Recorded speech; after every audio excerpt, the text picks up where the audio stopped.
Live from the Civic Media World Headquarters in Madison, Wisconsin, it's the Todd Allbaugh Show. And now, pursuing truth wherever it may lead, here's your host, Todd Allbaugh. Across Wisconsin on the Civic Media Radio Network and streaming worldwide on the Civic Media app.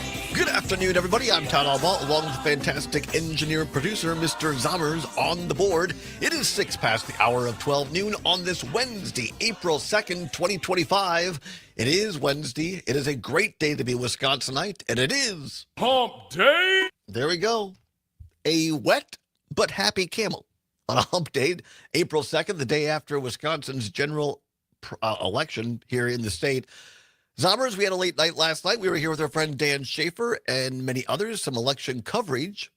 Been what, 6 hours, 7 hours since I've seen you? Something like that. Something like that. Yeah. Well, more than that. Yeah, we maybe weren't 12, here. maybe 12. Yeah. Yeah, ish. How are you doing? Doing well. You know, I slept a lot better than I thought I might last night, given the results of the election. What, just because you were so elated or just? Well, I just mean, I didn't know how it was going to go. Right. And so the way it went, I was able to rest easy. Got it. No, I think that was the case for a lot of folks as we were monitoring. You know, we had our great team of reporters.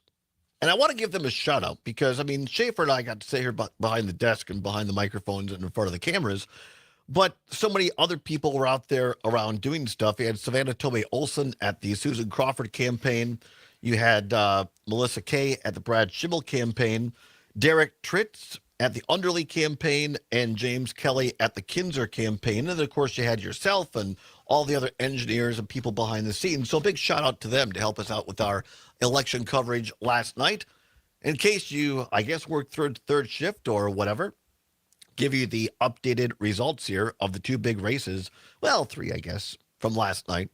In the title card bout, it was Judge Susan Crawford over Judge Brad Schimmel, 55% to 45%, with 95% of the votes and precincts now reporting. 1,301,128 to 1,063,244. As they say in hee-haw, salute. So Crawford wins the Supreme Court race.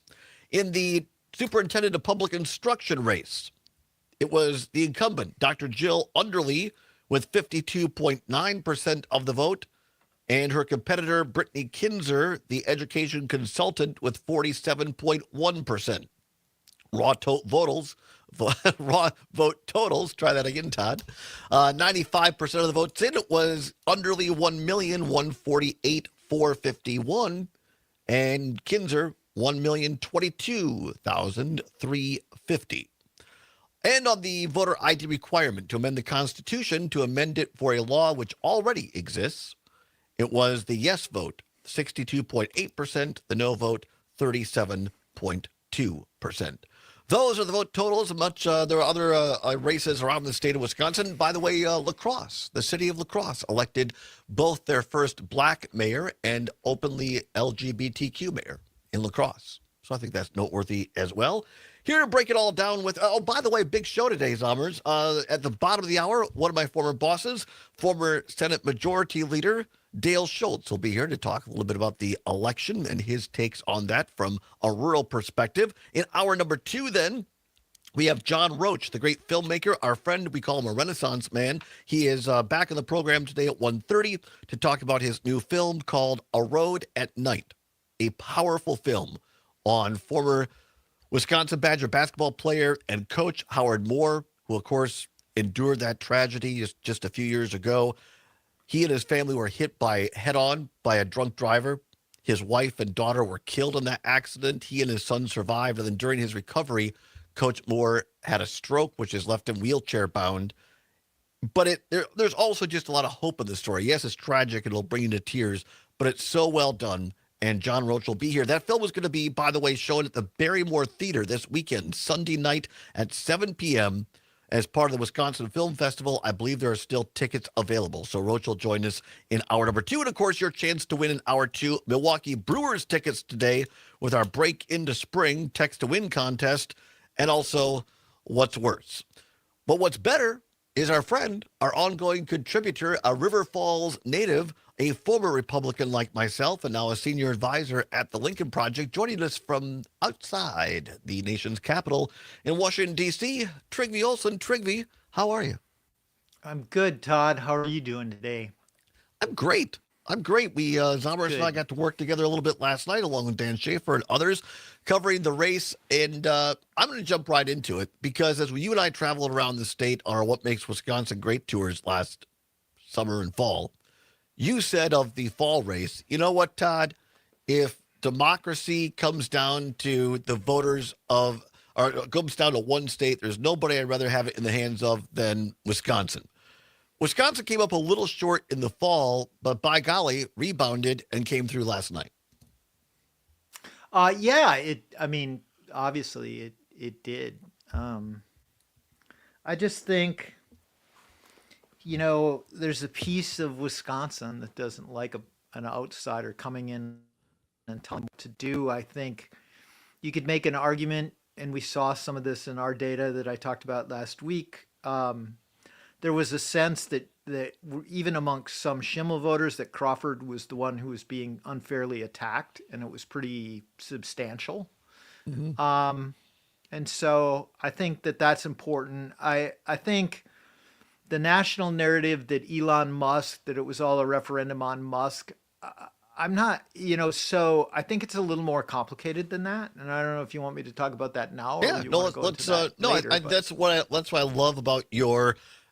For those that don't know Trygve, he is a nuanced guy, fun guy to hang around, but you also just have a brain and a sense for numbers and digging into this stuff and seeing what isn't always apparent, and that's where the great thing is I love about discussions with you. So break it down a little bit. What hasn't been reported, what isn't being talked about that you feel people should know?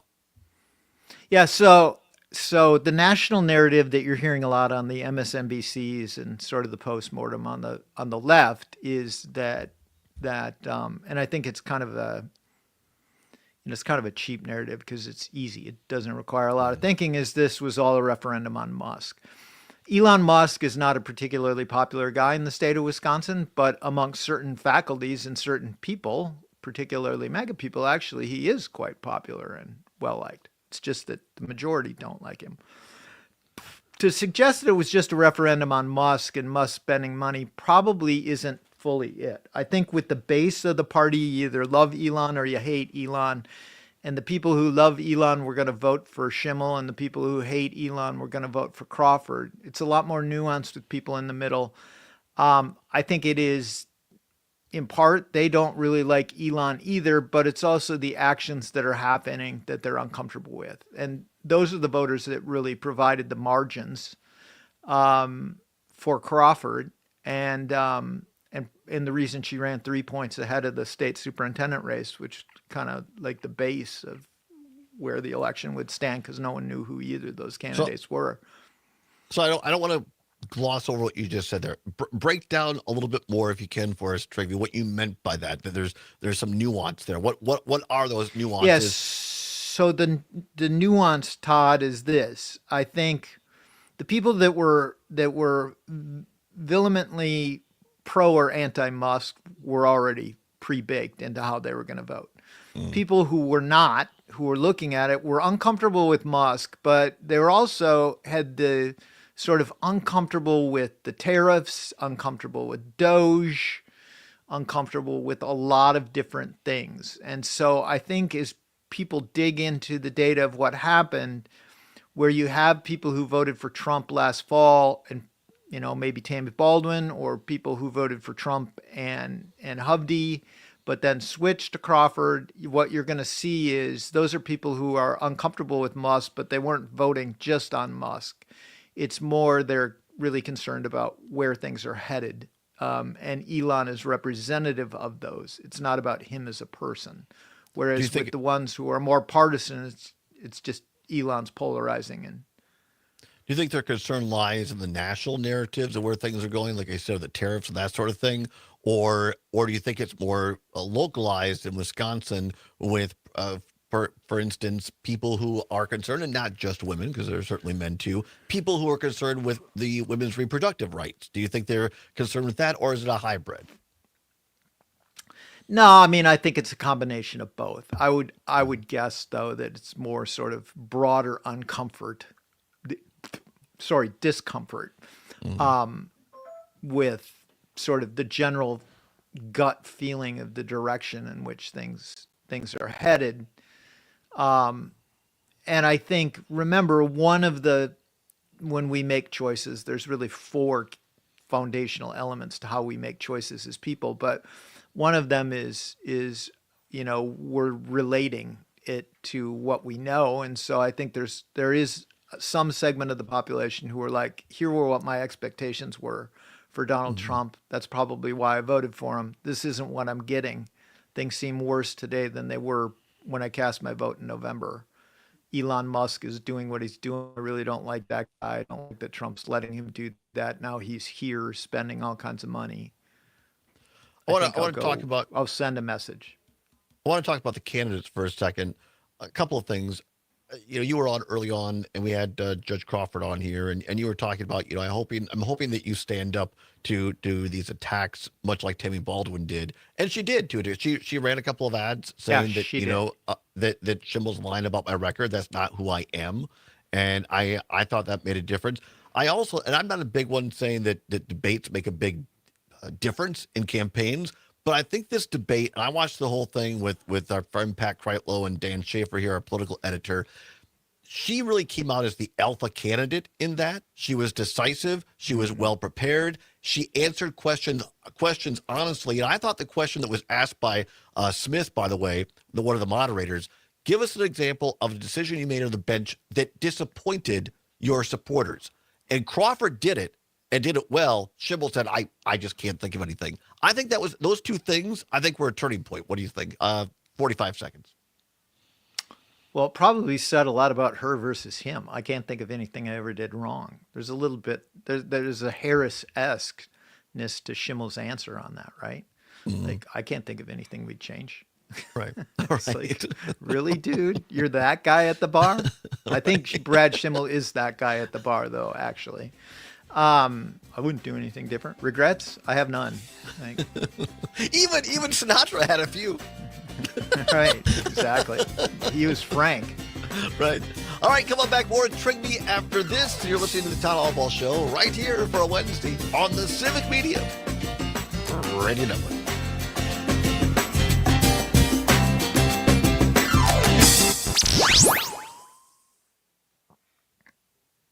Great conversation. 92.7 WMDX. The Verlo mismatch sale is back. It's our biggest sale of I want to the make sure that year. I want to bring up Outside, about the same Schimmel Verlo conceding, long-lasting because I think that's an craftsmanship on the important point. inside, and it's backed by our lifetime comfort guarantee. Did he give a So hurry speech? in now He for did. additional And savings on his every mattress and he box called frame. Crawford Get huge to, savings on I'm not sure adjustable congratulate, but to basics, and the more concede. you buy, And the he said more that you to, save on he said, I just accessory spoke bundle. with It's our Justice-elect biggest Susan sale of the Crawford, year. and the crowd We started got booing. sleep And he said, no. If you lose, you have to get things working again. accept it. You have that I cut? have that cut. All right. And it sounds better than the one from yesterday. All right, cool. We'll use that. Because I just think in today's day and age, I think That's that's really good. important. That's classy. Yeah. And important. Yep. That says something about him. Yep. No, I think he deserves credit for that.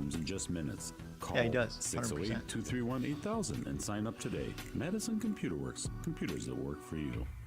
Winter is out and winning is in. It's our Break into Spring statewide text to win contest on your local Civic Media radio station. Your daily shot at a Chula Vista getaway, Milwaukee Brewers club level tickets, or $100 cash. And every entry gets you closer to the grand prize. A brand new Verlo Queen mattress set from Verlo of Madison, including a mattress, sheets, protector, and pillows. Download the Civic Media app from the App Store or Google Play Store. Choose your stations, then get set to text to win. It's time to break into spring with WMDX.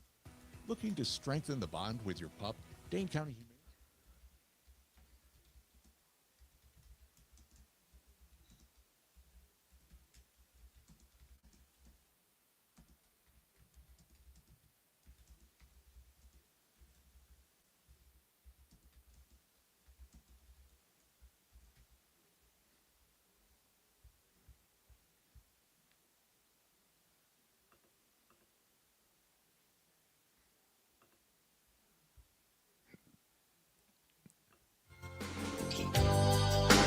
must have been love, but it's over now. It must have been good, but I lost it somehow. It must have been love, but it's over now. From the moment we touched till the time had run out. Welcome back to 80s Alive on the Civic Media Radio Network. Zombers, what do you dial up there? Well, before the It show, must have Todd was been singing love. a little bit of "It Must Have Been Love" by Roxette. Roxanne? Is that where she landed? Roxette. Oh, Roxette. Roxette. I thought she got a job anyway. They're Roxette. Swedish. Yes. Well, I asked for that because I had that song in my mind. Because, I mean, for a lot of people, Trinity and Wisconsin voters, you know, it's all over now. We don't have a huge election now for a couple of years. We can relax a little bit finally. So I think that's just a weight off people's shoulders. I wouldn't pick that song to represent anything, Todd. If you're gonna go with 80s music, that's about as low as When you was can that? go. When was that? The released? next Zombers is What going to be year? playing "The Look" by Roxette, which is amazing that you could actually have a song that's worse than "It Must Have Been Love." But Roxette somehow did actually chart with the song that is worse than "It Must Have Been Love." I played that song on You vinyl could back have in done the like day. "Good Times" by Chic Zombers, or you could have Hey, I didn't done pick the "Just song, I Can't just Get found it. Enough" by It was Depeche mine. Mode, or Hey. It's from 87, by the way. Zombers. Zombers 1987, I was a on junior in high Wednesdays. school. On Wednesdays, Todd should not be picking the music. You could make the case that he should hire me instead of having me be a volunteer, or I could just be a volunteer for all 5 days of the week, and the quality no of the budget, music don't would worry. definitely go up. But on Wednesdays, you can't go with Aha All right. or Roxette. All right. The critiquer of my Maybe we music. could get Take On Me next. The critiquer of my music, Trygve Olson, senior advisor at the Lincoln Project, joins us now. He is the Charles Barkley of the Civic Media Radio Network, and we love him for it. I am. That's true. I am. One Big important Chuck note- and I got a lot in common, I'm You do. guessing. Yeah. We would have a good time out on the town. I would love to see that. And you know people, you should be able to set that I bet up. the ladies would like us too. Probably. We're talking about the race last night in Wisconsin, the big Supreme Court race. Susan Crawford defeating Brad Schimmel, 55% to 45%. I thought one of the important parts of the evening, Trygve, is that when the result, and it didn't take long, it wasn't even an hour, it was within minutes of the race being called, Brad Schimmel called Susan Crawford and conceded. And I want to play the part where he came out before his supporters at Wauwatosa and told them this. I want you to hear the crowd's reaction and then Judge Schimmel's reaction. We did it. You did all the work. You put all your heart into it, and I can't thank you enough for everything you did to try to make this a success, but it just didn't work. And yeah, I've called Judge Crawford and conceded. No. Oh, it cuts off there, but he went on to say, no. When you lose, you have to accept the results. And I thought that was, you know, it used to be trivia that was just a given, but given today's climate in politics and integrity in an election, I thought that was one of the most important parts of the evening. Yeah, I take back what I said about him. He isn't that guy in the bar. Mm-hmm. He at least acknowledges the law, and he accepts the results, and he calls his opponent and concedes. Yeah, and he tells his he supporters deserves you a gotta do ton of that. credit. He does. He deserves a ton of credit for that, and he deserves for calling out his people. I get it. People are disappointed. Stakes get amped up, but at the end of the day, honestly, sun's gonna come up. It's exactly what I said on election night. You're like, what happens tomorrow? I said the sun comes up in the east, Ton. Yeah. No, you and So I it have both doesn't. been through election night wins. We also been through our share of election night losses, and that's the way it goes. And you got to move forward. You know, McCain used to have a great line about that. What did John McCain say? You know what it was? What? He would say, you know what, Todd? It's always darkest before it goes totally black. That is a great McCain line. It used to always make me laugh. I don't know why, but it really did. I'm like, man, it's always darkest before the dawn. He's like, no, it isn't. It's always darkest before it goes totally black. But last night there was some light. 855-752-4842. Let's go quickly to the West Coast. LA Tom tuning in. LA, thanks for calling. If you can make it brief, go ahead. Absolutely. First off, you guys, thank you to Civic Media and Stage Wall, because I'll tell you what, if it was just all conservative radio like it was years ago, you wouldn't have an opposing or a actual truth with facts type radio. So thank you, Civic Media. I think you really made a difference, and being all around the state now is really making a difference in terms of people that want actually intelligent radio. Trivia, I have a question for you. You know what waste is? No, what?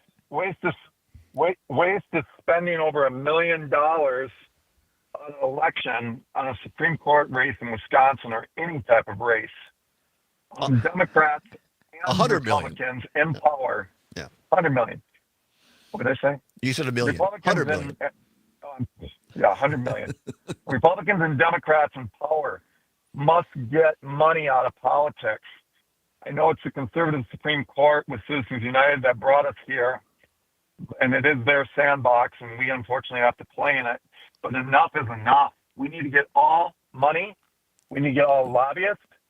We need to get all the money out of politics and restore government back to we the people rather than to these corporations and oligarchs. Do you think that's something that Democrats and Republicans from the race last night can agree upon this? 45 seconds, Trigby. I don't think so. I mean, I think Russ Feingold and John McCain tried, but the reality is they ran into people on both sides of their parties' apparatuses that knocked them down. I think the system is what the system is. It is highly imperfect. And the idea that you'd spend $100 million on a Supreme Court race in Wisconsin is crazy, right? Yeah. But it just kind of is what it is. Yeah. It's unfortunate. LA Tom brings up in the chat public funding for elections. I mean, I'm for that, but I agree. I mean, we had that for presidential elections, and then, Right. I mean, it was Barack Obama who decided to not go with it. Come on back. My former boss, Dale Schultz, on the other side, talking about the race in Southwest Wisconsin in Civic Media.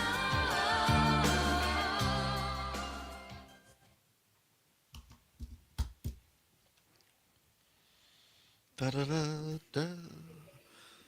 There he is from Southwest Wisconsin. I was wondering if I was screwing this up and not getting visible. No, we got you. You're doing great. We got you. Keep me weighted in the maroon room. Yes. That's the maroon room. Marooned in the maroon room. That's fantastic. Oh. Dale, how you doing? I am doing terrific. I tell you, I got up and swam for an hour this morning, and I went to cardiac rehab for an hour, and I feel like an Olympian. Well, everybody gets a second and third act, so maybe that's your third or fourth.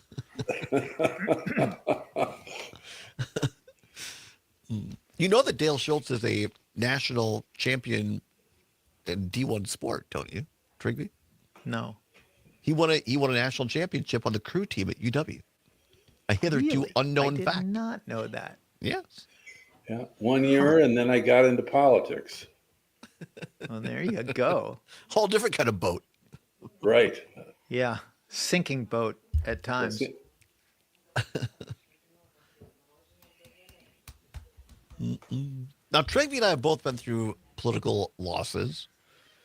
Other than your run for Madison City Council, you've won every one of your other races. You never had a loss in the Assembly, Senate. Oh, I guess congressional. Yeah, congressional, right. Yeah, congressional. It happens. Hey, I don't have any regrets. Abe Lincoln never won until he did. Yeah, that's exactly right. And he was Abraham Lincoln, for God's sakes. You know, it's the race itself. The opportunity to hold the floor and put your ideas forth makes just eminent sense to me. I wish we'd get back to that. Yeah, that's for sure. Mm-hmm. Yeah, Dale's a little doing common sense and decency would be nice. Yeah. We had to pull Dale out of the rain today off the farm. He's building a new building. Yeah, you didn't have to pull too hard because it's a little mucky out there right now. And this is a good alternative. It's warm and it's dry. All right, Dale, any favorite song you want to come on with? Or what I had ready was You Gotta Stand for Something. Oh, yeah, that's right. There you go. Let's do that. That's his theme song on the show. I forgot about that. See, Zommers is always on top of it. A young mind. He is. I know. I was going to suggest that, actually. It was Really? Dave Zien's favorite song, too. Was it really Dave Zien's favorite song? Wow. Mm-hmm. Maybe still is. Might still be. I spent a night in Dave Zien's house when Dale was running for Congress, and he took me down in the tunnels. Were you ever down there, Trigby? No. Oh, my God. The shooting range? Yeah. The floor didn't have gravel. It had spent ammunition. Brass. Yeah. That was a lot of nights there.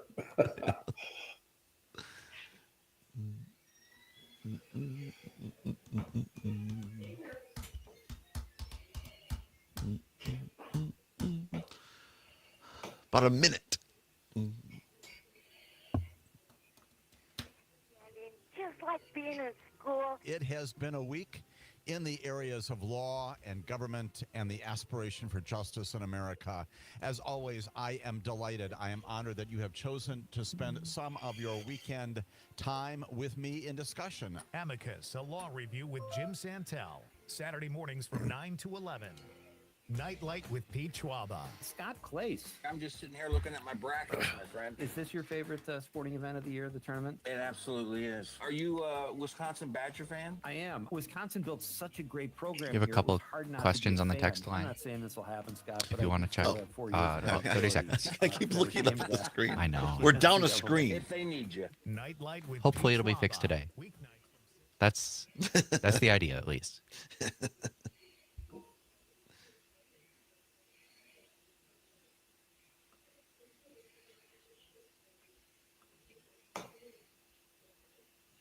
Well, I have to say the Lincoln Project really pretty much called this right all the way along. He'd say you've got to stand for something or you'll fall for anything. You've got to be your own man, not a puppet on a string. And never compromise what's right and uphold your family name. Oh, you've got to stand for something or you'll fall for anything. Welcome back to the Todd Allbaugh Show on the Civic Media Radio Network. 34 minutes now past the hour of 12 noon on April 2nd. It is a Wednesday. Glad to have you along the Todd Allbaugh Show here. Zommer is dialing up a little. You got to stand for something. Well, a lot of voters in Wisconsin stood up, did the right thing.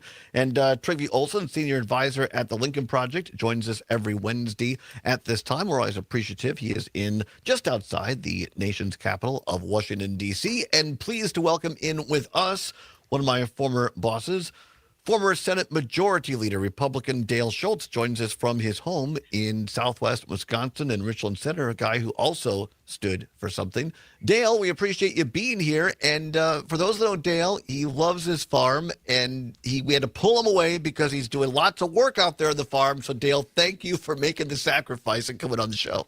Well, Todd, it certainly is a pleasure to be here, but I have to be honest and say, mucking around in the rain on a cold, rainy day wasn't much competition. But it'll be sunny again, and we'll get building that building. So not so much a favor to Todd, but I just had nothing else to do over lunch. I appreciate that. Well, got to speak the truth. That's right. First of all, before we get into it, a couple of texts off the text line. This is very important from our listener in WGBW in De Pere. And it says, Todd, are we going to get the apology from you for the race not being close, as you stated yesterday when urging everyone to get out and vote? Or was this win considered quote unquote close? I appreciate this text because I said yesterday, get out and vote. I said, I promise you this is going to be absolutely close. And if it isn't, I'll apologize. I'll apologize because a 10-point win in Wisconsin is a landslide. And, I think I was just too concerned from a lot of things I was hearing and seeing. I thought it would be a closer race than it was. I'm glad I was wrong. I am glad to apologize. I don't regret helping get people out to vote. But yes, I'll give you an apology to the listener there in Green Bay because I thought it would be a closer than it was. Dale, did the results? I mean, you've seen it. You've pretty much seen everything in your political career. Did the results surprise you at all?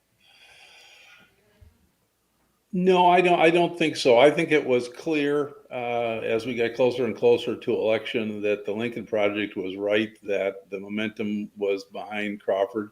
She was an exceptional candidate. And I think what gets lost in all the who did what to who sort of discussion you have after an election, the candidate is really everything. And I think she is going to be a suitable replacement for Ann Walsh Bradley, somebody who is well known in Richland Center and well known to me, who I think was a very good jurist.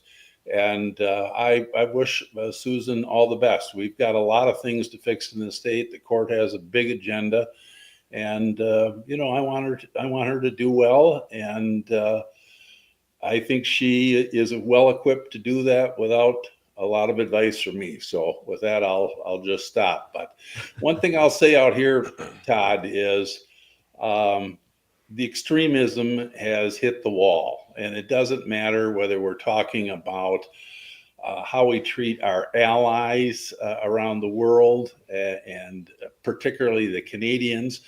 People have had it. I mean, we like the Canadians. Guys like me go north and fish every year, and we have great trade relations. And I think, we appreciate the support that we had from the Europeans during the recent wars we've had in the Middle East and in Afghanistan, and they've been wonderful allies. And we want our government to stop fooling around and treat them with respect. And then I could run down the list. The police are angry about being, regarded as folks that are going to sweep up people without due process. They're tired of hearing about felons being pardoned and cops being beat to half to death. This is the kind of thing that takes supporters and makes them not want to support you anymore when you do stuff like that. And the vets, again, our vets, we all love them, and we want to support them, and we don't like it when people think that they're fair game, and that's just really extreme. And then finally, I would just say healthcare workers, what's going on at the CDC, the Department of Health, FDA, we get it. Our health is everything, and we've got to get back to solving problems. We know we have a spending problem in this country, but I think people will tell you they're just pissed at how folks are going about it in Washington, or even worse, hiding from the problems in Washington. Yeah. Dale, we're talking with Dale Schultz, former Senate Majority Leader in Southwest Wisconsin. Trigby and I both left the Republican Party. Dale still hangs on to the moniker just to tick people off, I think. But we appreciate that about him. I want you both Dale and Trigby, to talk about this, because we've talked about the Green Bay area, the Bow counties, so to speak, and southeast Wisconsin, the Wow counties. Dale, I want to talk, and Trigby, I want to talk about the areas that you guys both know really well. Trigby, you've run congressional campaigns in the 3rd, including Southwest Wisconsin. Of course, Dale, your Senate and former Assembly district is in this part of the state. In Vernon County, which is just south of La Crosse, and then this is all along the Mississippi River, then just south of that, Crawford County, then adjacent to that to the east, Richland County, where Dale and I are from, and then Sauk County, which Dale represented for a long time. All 4 of those counties went for Susan Crawford last night in what, a lot of people call the swingiest part of the state. Dale first, then Trigby. What's your takeaway last night to an area of the state that Trump won just a couple 3 months ago, and now Susan Crawford wins it last night. Well, I think the games wore off and people wanted to get back to solving problems and just a common sense approach to government. And they stood up and let their votes and their voices be heard. Trivia.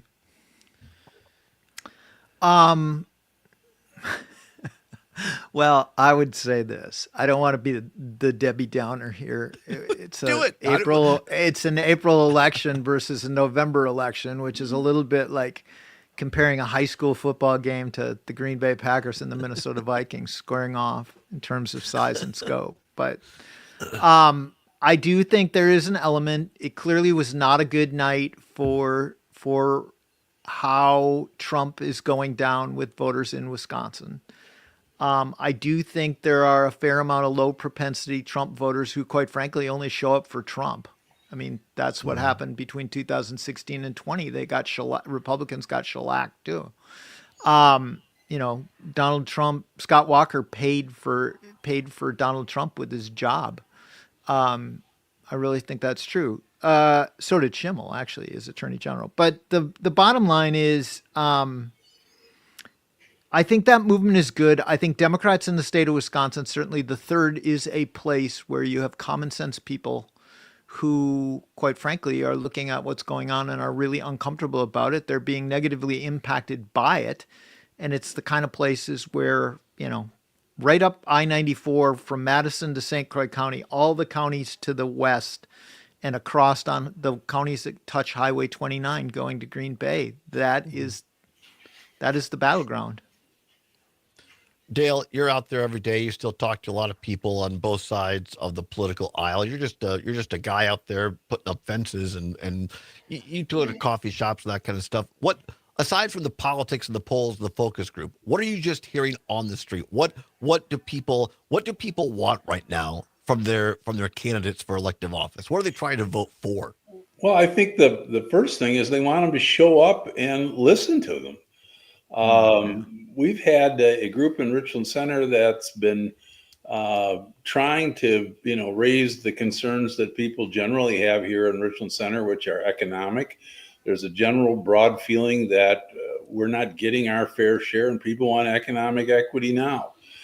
And, we can't get our congressman to come and talk to us. Last session, we had our Republican legislators refuse to answer any questions. And I think this rubs people the wrong way. I mean, most people out here are mature adults who enjoy a good conversation and are willing to talk about different solutions to problems. But what they don't want is to be blown off. And I think that process that we all sort of take for granted or have been taking for granted is coming home to roost in ways that a lot of people in Washington, well, in Madison too, just have failed to understand. Yeah. Let's go to the phone lines really quickly. 855-752-4842. Rob in Port Edwards. I know Dale knows where that's at in Trigby 2, just below Wisconsin Rapids. Rob, you had one of the best calls of the year so far in this show when you called in earlier in this campaign talking about canvassing in a very Republican area and how you listen to people who might not agree with you and then just didn't exaggerate or lie but presented the facts. I'm glad you're calling back in. Rob, what's your reaction quickly, if you can, to the race, the election last night? Well, outstanding. We did our job as canvassers and as voters, and you folks as representatives of the media. God bless you all. And I agree with Mr. Schultz that we need to change the dynamic on how we do approach people. We need to listen and to ask questions and let them ask questions and have straight answers.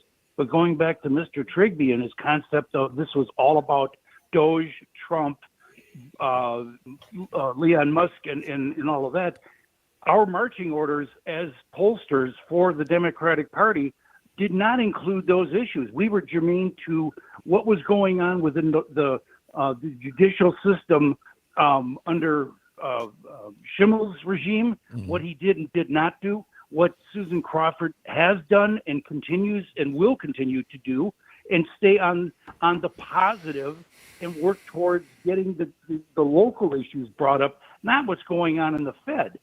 It's completely different than what's being portrayed here. And I hope that that's how people take what we did as canvassers and as the Democratic Party. We tried to keep the topic germane to Wisconsin. God bless you all. Have a great day now. Bye-bye. Me? Yeah. Go ahead. Yeah, I mean, I think that was sound strategy in terms of keeping it focused on Wisconsin. As I say, the national narrative that this was all about Musk, really not, for the people who had already made up their mind were making it a referendum on Elon. The people that were undecided, which is why that tactic on the doors of talking about local issues is fantastic. And then it's connected with the narrative. I just think, and Dale would have really interesting insights on this. I think with Musk, it's more about people just don't like outsiders. And then to top it off, imagine how Republicans would have acted if George Soros had held an event in freaking Dane County for Crawford, right? Like that just rubs people the wrong way. What also rubs them the wrong way is when you say, I'm going to give you a chance at $1 million if you get somebody to sign a petition. And then when it's all over, you find out they pre-selected the winners and people go, was I ever stupid for doing that? I'm never doing that again. And that really makes me mad because you lied to me. How often have you lied to me in the past before you did that to me? Yeah, I think that's just sort of a gut level check for a lot of people. And, but I want to say one thing and then I'll give somebody else a chance. If Wisconsin is going to change, if the country's going to change, the opposition party has to paint a picture of a better tomorrow. And it has to be prepared to be specific. It has to work within itself to come up with united vision that people can go out and sell. And I think our last caller had said that on this previous times on the show. For those people out there who don't have their minds made up, they're looking for somebody who's solution oriented. And that's where I'm coming from too.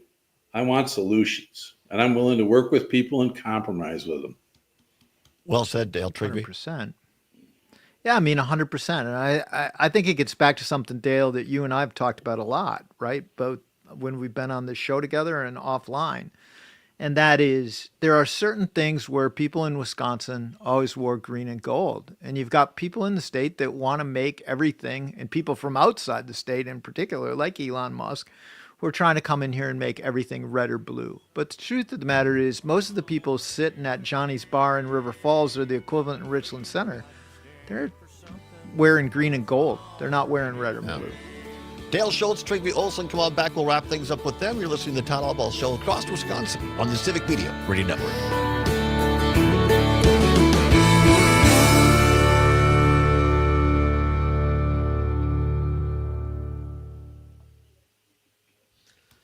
Man, you two are good. 92.7 WMDX. We should have our own radio show. You're like a Reese's peanut butter cup. Two great tastes that taste great together. The Public Service Commission of Wisconsin taking the unusual step of extending its public comment deadline. It's never a bigger peanut butter and chocolate guy. Really? I love peanut butter. Reese's peanut butter cup is probably I'm not my favorite anti, candy but bar. I love peanut butter. I have a peanut butter sandwich almost every day for lunch and have. Peanut butter flavored ice cream is God's gift to humanity. The city of Green Bay joining forces with AmeriCorps on a major Earth Day event to spruce things up ahead of the NFL What's the draft this or coming to that town for later this today? month. You'll like this one. Passive aggressive or aggressive? Oh, I'm staying after the hour if you're doing it at the top. Yeah, I am. For that. Knowledge is power for a deep Well, we do I have to do the know contest. my answer to that. We got to do the contest quick, and then we can weigh in on that. So it'll be a couple minutes, but That one's do it. easy.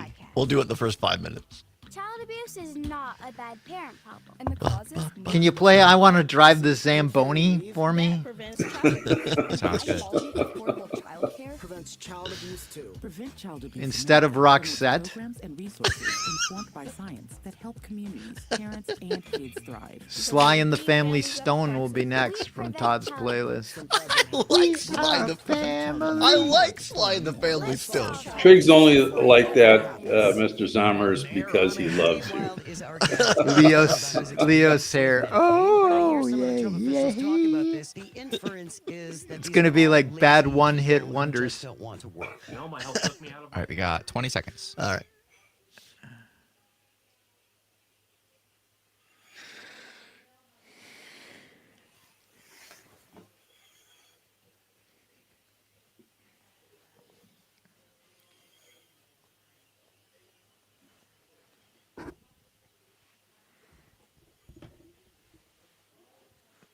Yeah, I wanna drive the Zamboni.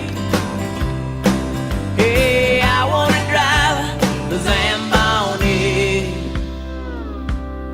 Yes, I do. Putting extra money in his 401k retirement plan just so he has enough to own his own Zamboni when he retires to River Falls. Trygve Olson, senior advisor at the Lincoln Project, and joins us as usual on a Wednesday. Wouldn't that be? Would you think your wife would go along with that if you said, "Look, I just want to buy a Zamboni in retirement"? No, but honestly, if I could drive the Zamboni at the River Falls Sports Complex in retirement, that would be a dream job. All right. We'll see. We'll try to set that up for you. Trygve joins us every Wednesday, and we're pleased to have one of my former bosses, former Senate Majority Todd, Leader on the next Dale tour. Schultz. Yes? Todd, I'm What? sorry to interrupt, but on the next tour, since you did the duck boat thing, maybe we could get our buddy Bill McCoshen to let me drive the Zamboni at his new ice rink in Janesville, or their new ice rink in Janesville. Sure. the Jets. I'm all for it. The Jets. Yeah, absolutely. All right. We got to Dale work Schultz, on that. Dale Schultz, former Senate Majority Leader, joins us from his home in Richland Center, Wisconsin, because it's raining and he couldn't be at the farm just outside of Richland Center. So we're happy he is here. Dale, known you a long time. You don't like to talk about yourself a whole lot, but so I will for a moment. Dale just got a brand new award. And one of the reasons that I've told this story a lot. Dan Schaefer was on this show a couple of days ago and talked about the times working for you. And of course, Dale, you and I were there back in 2011 when the Senate Republican caucus started talking about voter suppression bills, and you were the only person to raise your hand with an objection, and you ended up walking out of that caucus in protest. However, you told me to stay there. Thanks a lot for that. And you voted against the last two voter ID bills in the state because you were quoted on this network as saying, "I simply can't defend my colleagues anymore."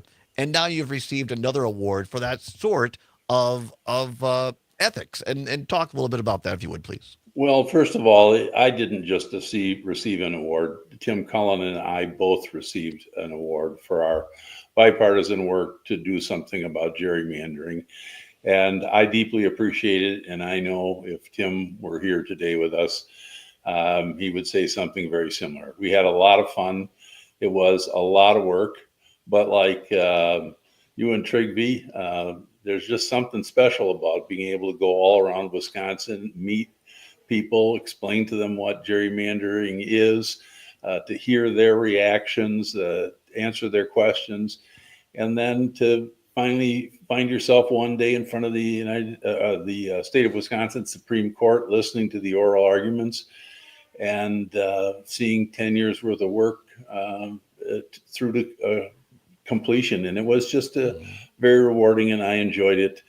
And my thanks to Leader Ethics for the work they do, not only for recognizing Tim and I, but the efforts they make to recognize leaders all around Wisconsin every year. And we've had some great local officials who have been doing a great job, particularly our county clerks, and my hat's off to them. And what we need to do is accentuate the positive and worry a little less about the negative. And I think if we do that, things will be right with the world. Well, congratulations again. Well-deserved. And from that Leader Ethics group in La Crosse, and congratulations on that award, Dale. Trygve, to Dale's point there, and you've talked about that, about this on this show before, just the fact that there can be compromise, and if you stick to it, eventually results can happen. And I won't go into, we don't have time, but Zomers and I had a drink with a couple other people last night from Civic here after our election coverage last night, and I found myself in an odd position. I was the oldest person at the table. I'm 55. It feels very weird now to be the oldest person in the room sometimes. But the younger people are like, no, we're ticked off. We're sick and tired of being told, we have to wait.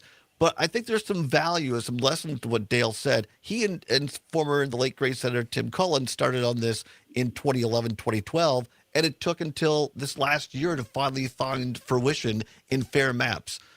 Politics sometimes is slow, but it still works. Yeah, I mean, this whole, people love to cite this, we the people. What they forget is that's not the end of the sentence. In order to form a more perfect union, right? Like, that takes time. The reality is America is an idea in the form of a nation, and that idea is ever evolving. And the state of Wisconsin is an idea that's ever evolving, and perfection is always the aspiration, but it's never the destination, because you're never going to get there, but you can work towards it. And that gets forgotten all the time. That takes people working together. Well, Dale, I think it has to be said that what Tim would also say, it wasn't just he and I. There are a whole lot of people, Republicans and Democrats, who came together around Wisconsin, educated themselves, went out and sold this concept. And that's what Trigby's talking about, is that constant need to grow, to fight for what's right, and it never does end. That's just the nature of man, and the fact that we've been giving it an imperfect tool to reach a perfect end. It's eternal vigilance is ours. It's our responsibility. Well, we appreciate everything you do, have done, Dale, and continue to do, and stay active in Wisconsin and into the community. About 45 seconds left. What's the big farm news? What are you working on this spring? Well, it's too wet to do field work right now, but I think there are an awful lot of people who are wondering how the tariffs are going to impact us.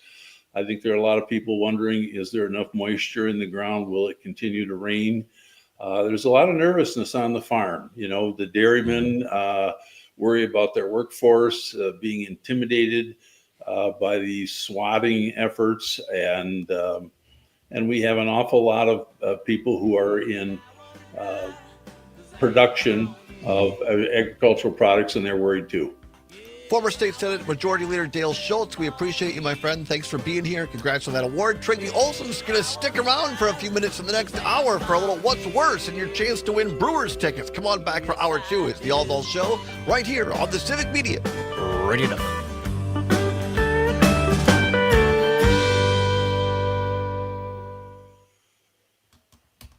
Thank you, Dale. Appreciate you.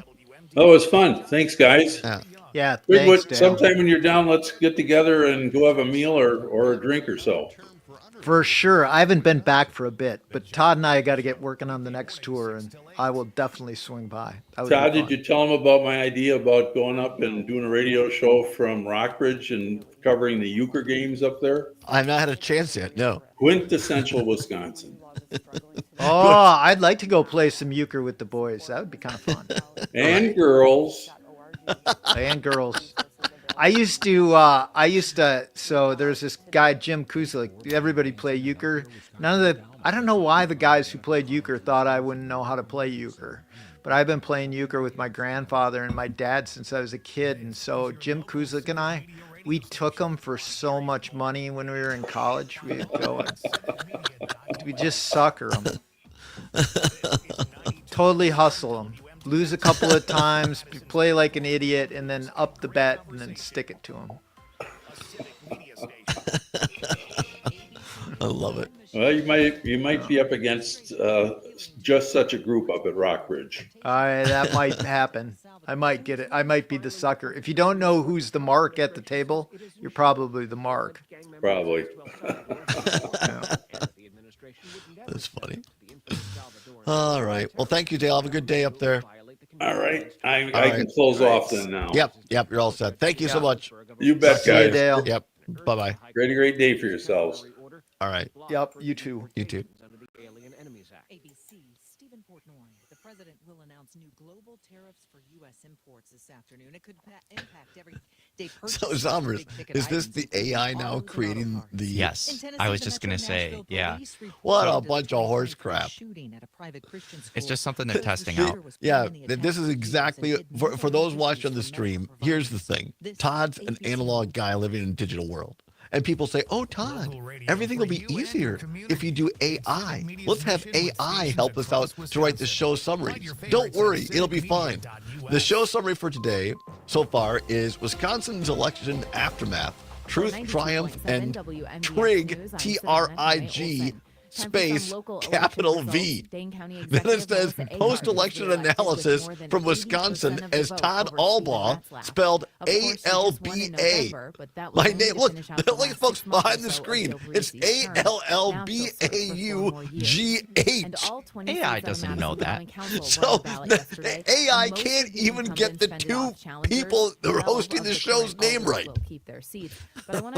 LA Tom commenting on YouTube. Yes, FAI. LA Tom, I could not agree more. In District 19. That's on the west When side you of have no Madison. lights It includes tonight, part of University you'll Avenue between regret Shoreville having and said that about the man.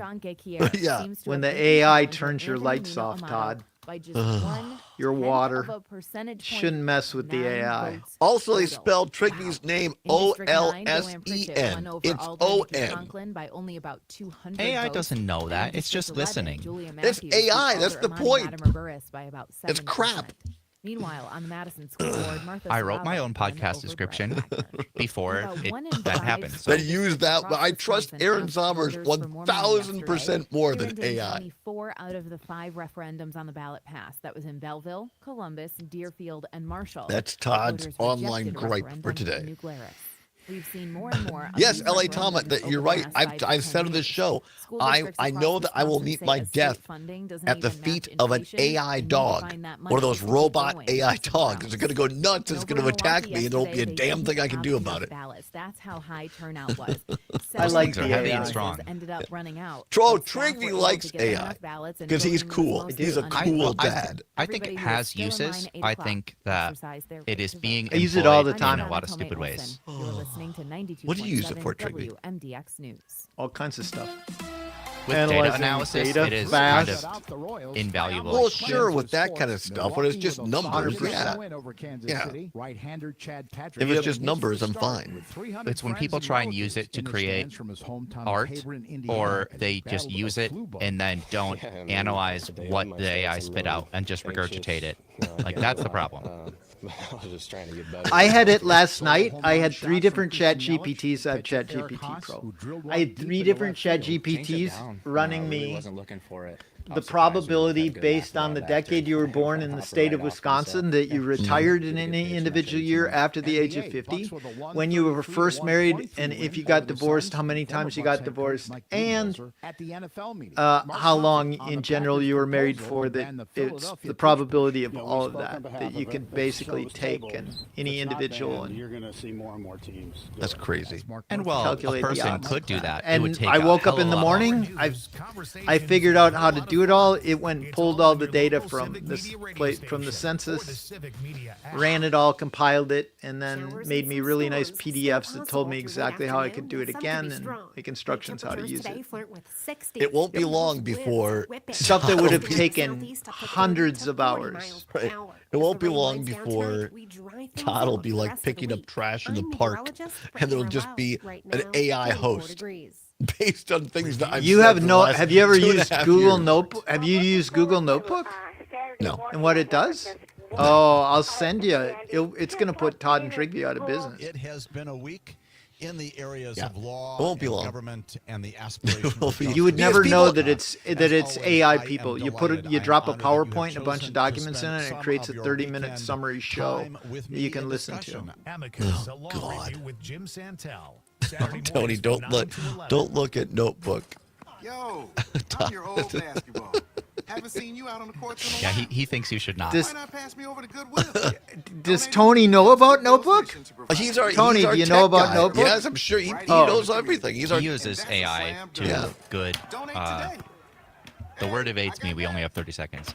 To good ends, whatever. To find I your don't know. nearest Goodwill locations and to I learn use more it all about the our time. mission, please visit Goodwill. Hold on, I gotta see how this Goodwill, turns out. where your things. Oh yeah, start play that new for life. trivia. This is how we opened the show on April Fool's Day. Todd Allbaugh.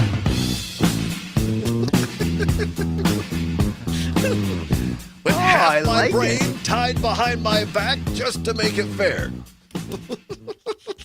And then it went on All right, for here we go. a conservative rant and said April Fools.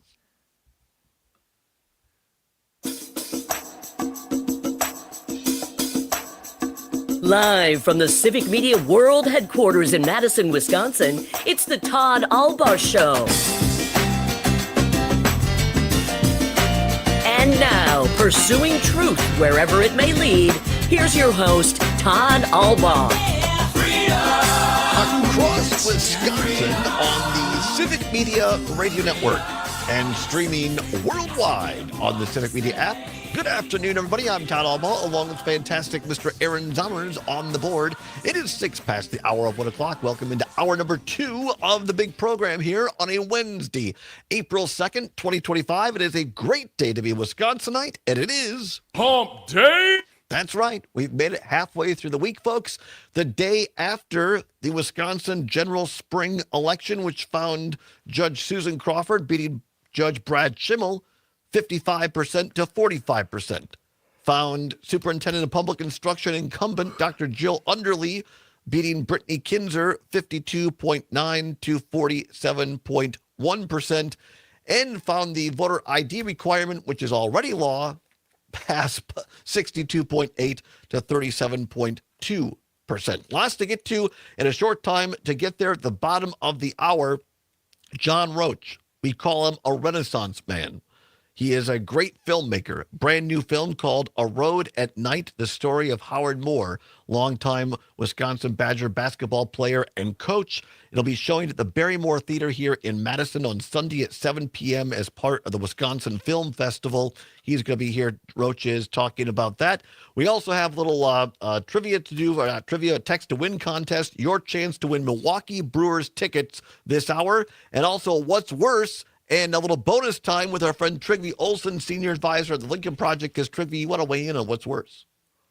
I do. He's still yawning. Boy, Sorry. you can't buy that kind of excitement. I know. I know. All right, it's 8 minutes past the hour of 1 o'clock. Let's do this quick. Here we go. Time once again to play Civic Media's Break into Spring Text to Win contest. Let's go. I can see clearly now, the rain is gone. I can see all obstacles in my way. That's right. Time to play our Text to Win Spring Break into Spring Text to Win contest. Your chance this hour, somebody's going to win a pair of Milwaukee Brewer tickets. Got their first win yesterday, and it's very exciting. These tickets are not just your average seat. They're in the club level. You have your own kind of concession stand and bathrooms right behind you, air conditioned in case it's a overly hot day, beautiful seats. And we're going to give away 2 tickets this hour, and everybody gets entered in to win the grand prize of a Verlo mattress set complete with a bamboo steamer. No, bamboo sheets included with that beautiful Verlo mattress set. So download the Civic Media app if you don't have it. Open it up. First 11 stations are ours. There's Trivy. He's ready to play. And go to the one closest to you or pick one of the first 11. Open it up in the lower right-hand corner. It'll say text, a little icon that says text. I'm going to give you the secret word this hour and text it in to win. The word this hour is sprout. The word is sprout. S as in Sam, P as in Paul, R-O-U-T as in Todd. Sprout. I guess I'm trying to use it. In the spring, the seeds sprout. S-P-R-O-U-T. Sprout. Text the word sprout right now. All right. I enjoy getting sprouts, but that's plural. Don't mess it up. Sprout. The seeds will sprout. S-P-R-O-U-T. Singular. Sprout. And you have to spell it correctly because the computer picks this out, and if you don't spell it correctly, you're SOL.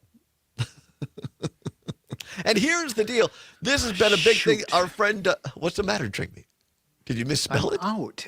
My stupid autocorrect put sport, not sprout. Sprout. S-P-R-O-U-T, Sprout. Well, you could still text again if it didn't work. Yes, you can still text it again. Not because, well. All right. Anyway, Jane Matnera, a friend and colleague of the show before us, she is out for vengeance because she is going to topple us this time. We're behind in the count. We were given the count yesterday, and we are in bad shape here to win this contest. So we need every vote. At the end of the day, it really isn't about you, the listening audience. It's about us. No, it's not. Anyway, text the word Would you Sprout. like me to give him a little pep talk? Sure, go for it, Trigby. Listeners, great moments are made of great opportunity, and this is a great opportunity for you to get tickets to the Brewers. You were born to be texters on behalf of the Todd Allbaugh Show, each and every one of you. Now get out there and take it for us. Did you like it? That was very good. You may have to come back the rest of the week to help us out. Text the word It was Sprout. Herb Brooks' 1980 Olympic speech, basically. S-P-R-O-U-T. Sprout. Text it right now. Somebody from this hour, you're not up against anybody else. Only people texting this hour. Somebody this hour is going to win a pair of Milwaukee Brewer club level seats. It might as well be you. Text Sprout to the Civic Media app right now. All right? So they're beautiful seats, and we're going to be doing this the rest of the weekend. On Friday, after Friday's show, they're going to pick the big grand prize winner for a Verlo mattress set. But you know the best part of this contest, Todd? Oh, Lord. It's statewide. Yes, it is. It's the attorneys are right outside the windows here, giving me the evil eye because I didn't say statewide contest. All right, 12 minutes past the hour. Can 1 I o'clock. ask a question? If you win tickets to tonight's Brewers game and you live in Superior, that really No, doesn't it's not for work out tonight. very good. It's not for tonight. Yeah, It's for a future Brewers. Yes. Yeah. Civic Media will reach out to you at the phone number you used to text in to figure out what day we can get you tickets for. Also, Tom in LA Tom on YouTube asking the question, what is a bamboo steamer? What? Didn't you watch like TBS or back in the day in the 80s? They had the infomercials and it'd be the bamboo steamer. And it was a big infomercial and they would sell you this steamer basket that was made of bamboo. And I never ordered one, but I'm sure it was cheap. And all you did is set this on a pot of boiling water. And it was a big deal that, oh my God, the bamboo steamer to have healthy. You remember this, Trigby? No? Now Wow. when you buy frozen vegetables, the bags that they're in are steam bags. And you open it a little and you put it in the microwave and you just steam it. I'm sorry, back in 1983. And if you're not careful, you nuke your hands bad. Yeah, well, with in the steam coming out 83, of that didn't They exist. do get very hot. Yeah. All right. Coming up Did on you have 14. the Ginsu too, Todd? Yes. The Ginsu knife. Yeah, absolutely. Mhm. All right. 14 past 1 o'clock. Time now to do What's Worse. Here we go. This or that, this or that. Then, of course, the choice is yours. You can get with this or you can get Time with now to that. play What's Worse. Your chance to have your voice heard, if I can talk, all across the state of Wisconsin. 11 stations. No better place to get your voice heard than on Civic Media. Go to civicmedia.us and find out how you can advertise with us. Timely indeed. Trigby and I know better than anybody else. Trigby's had more wins than I have. But inevitably after a loss, people are salty. Some people on your own team. And people sometimes can be aggressive or they can be passive aggressive. So today's What's Worse, passive aggressive or aggressive? What's worse, passive aggressive or aggressive? 855-752-4842. 855-752-4842. What's worse, passive aggressive or aggressive? 855-752-4842, or you can text us on the Civic Media app. Trigby Olson, passive aggressive or aggressive? What's worse? Passive aggressive. It's all those Minnesota people I grew up with, every single one of them. They're the most passive aggressive people you'll ever meet. Really, aggressive the you can deal with. aggressive you can deal with. Oh God, Minnesotans? Yeah, Minnesota Nice is totally passive aggressive. It's total BS. Just Now, be careful. People listening on BCH, you might have some Minnesotans. I out know there, that. or I Amory. get that Minnesotans are going to soon be part of our universe, and I will. We bought a torment station. them Civic every Media chance bought I a get. station. And They're just a bunch of They're only fans when it comes to football. They're not owners. Jeff Perry comments on Facebook. What's worse? I think that if you would ask better questions, you might get more replies. But that's just me. You don't have to listen if you don't want to. I agree. Yes, exactly. Thank you, Mr. Perry. Thank you. Exactly. I appreciate Passive aggressive is way Right. worse, but I can't wait to hear what other people say. That's a great example of passive aggressive. Yes, passive Well aggressive done. is horrible. 100%, Tom. Tom in LA, aggressive. If you know where people stand, passive aggressive is horrible. Yes. You know, it's the most passive aggressive thing that people used to always say is "you do you." That's so like really. 855-752-4842. Let's go to Karina in Milwaukee, listening on WAUK. Karina, passive aggressive or aggressive? What's worse? Passive aggressive, like Russian people. We're just aggressive. It's easy to deal with us. You tell us what to do, we tell you yes or no, and it's simple. When the people are passive aggressive, I think they're more lying than they want something to achieve. They're more self-centered, manipulative, and kind of like a weasel.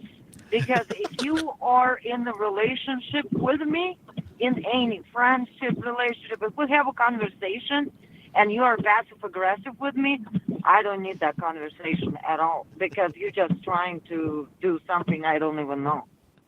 I think that is so well said. I appreciate people who are straightforward. I really do. Well done, Karina. Trigby, what do you think about that? I agree with that 100%.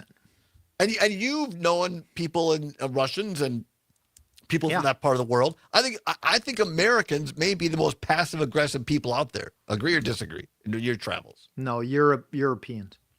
Really? Any particular country? Further east and towards Scandinavia, maybe. Really? All right. Well, that's very interesting.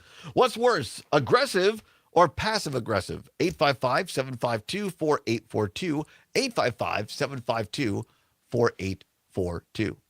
All right, Trey. Well, we appreciate you sticking around this extra time this week. And we look I forward like to this or that game. He doesn't like talking to me about politics anymore. But this what's No, worse I is do like talking to you about politics. I do. All right. I'm just saying All right. I like this game though. All right. Well, I appreciate it. Are I'm you still sticking put off around? by the rock set to come in. No, I gotta go. All right. I have All to right. Thanks, rework Trigby. Have a great this week. We'll All talk to right. you I'll later. see you guys. Come on back. Yep. More Bye, What's guys. Worse on the other side by Trigby and John Roach after the bottom of the hour. It's the Allbaugh Show for Wednesday on the Civic Media Radio Network.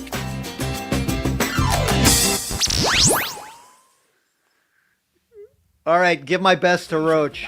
All right. Thank you. Appreciate you. Bye-bye. All right. You ever See ya. questioning Bye. when life will Bye. slow down? Are you ever thinking of just relaxing and enjoying the simple things? All of this is possible, even while still being in the workforce. Worthington, Minnesota is a town growing, yet it's nothing like metro life. Professional and labor jobs, a beautiful lake, acres of public hunting. Todd Allbaugh, pursuing truth wherever it may lead and having fun doing it on the Civic Media Radio Network. You're listening to the American Democracy Minute, your government by and for the people. In the They really keep you 2025 waiting on Wisconsin that. Supreme Court race, an estimated $76 million was spent, shattering a U.S. record for judicial races. But will it result in fairer congressional voting districts in Wisconsin? The Associated Press called the race for liberal Judge Susan Crawford, who has a 55 to 45% lead. With all that money, the margin is almost identical to 2023's race, electing liberal Justice Janet Prosewicz. Wisconsin Politics estimates Crawford raised over $24 million, largely from the Wisconsin Democratic Party via liberal donor George Soros, wealthy Illinois Governor J.B. Pritzker, and LinkedIn founder Reid Hoffman. Her opponent, former Wisconsin Attorney General Brad Schimmel, raised $12 million, but super PACs supporting him spent millions more. I just sent Elon you Musk a road like the personally trailer, and through his two super so PACs have spent I an want to play estimated that $20 million, and during the Uline road founder review. Richard Uline spent another $4 million through the Fair Courts America PAC. Why was all this money spent?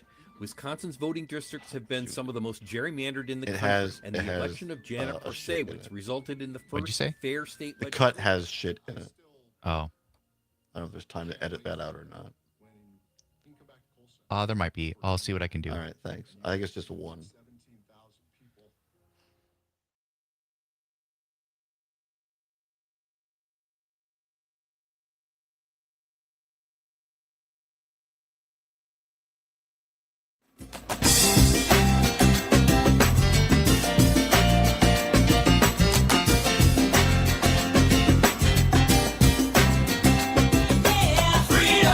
Pursuing truth wherever it may lead and having fun doing it. Welcome back to the Todd Allbaugh Show on the Civic Media Radio Network. Many thanks to Trigby Olson, Senior Advisor at the Lincoln Project, for sticking around.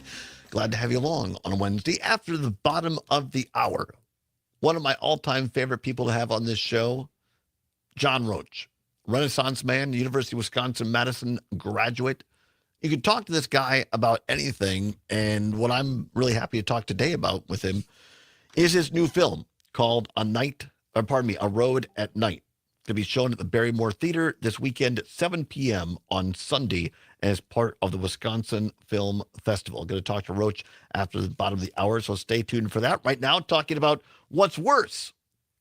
Well, a couple of things. Number one, if you want some Brewer tickets, we're giving away a pair of Milwaukee Brewer tickets to a future game. And the club level seats, fantastic seats, by the way.